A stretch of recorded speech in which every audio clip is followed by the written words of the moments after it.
৩ December Bangladesh স্বাধীনতার লড়াইয়ে আরেকটি গৌরবময় ভোর। এই দিনে পাক হানাদারদের পরাজিত করে সম্পূর্ণ মুক্ত হয় উত্তরের সাহসী জনপদ ঠাকুরগাঁও। শুরু হয় নতুন দিনের যাত্রা। মুক্ত আকাশে উড়ে ওঠে লাল সবুজের পতাকা।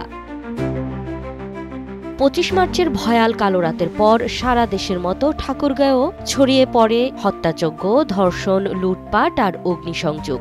পাক বাহিনীরা মানুষ হত্যা করে ভরিয়ে তোলে ঝাঁটিভাঙা, খুনিয়াদিঘি, জগন্নাথপুর, গড়েয়া, সুখাপন পুকুরি এসব অঞ্চলের মাটি, নদী আর পুকুর রক্তে রাঙা হয় অসংখ্য নিরীহ মানুষের দেহে।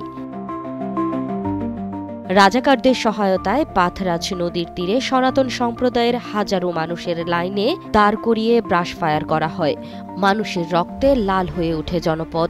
এই পুকুরটি পরে পরিচিত হয় খুনিয়াদিঘি নামে।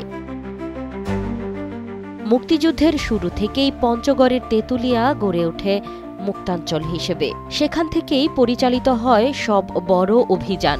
সাহসী মুক্তিযোদ্ধারা প্রস্তুত হন চূড়ান্ত লড়াইয়ের জন্য। জুলাইয়ের প্রথম থেকেই ঠাকুরগাঁও অঞ্চলে মুক্তিবাহিনী ও পাক বাহিনীর তুমুল সম্মুখ যুদ্ধ শুরু হয়।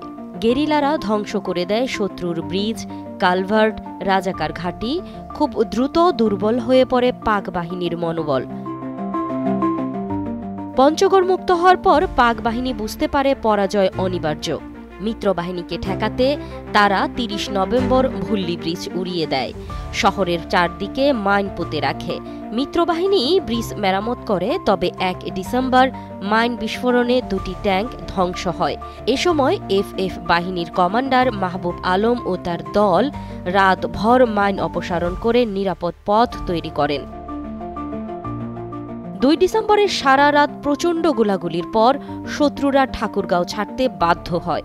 রাতের অন্ধকার কাটতেই ৩ ডিসেম্বরের সেই ঐতিহাসিক ভোরের মুক্তিযোদ্ধারা সর্বস্তরের মানুষ নিয়ে প্রবেশ করে ঠাকুরগাঁও শহরে।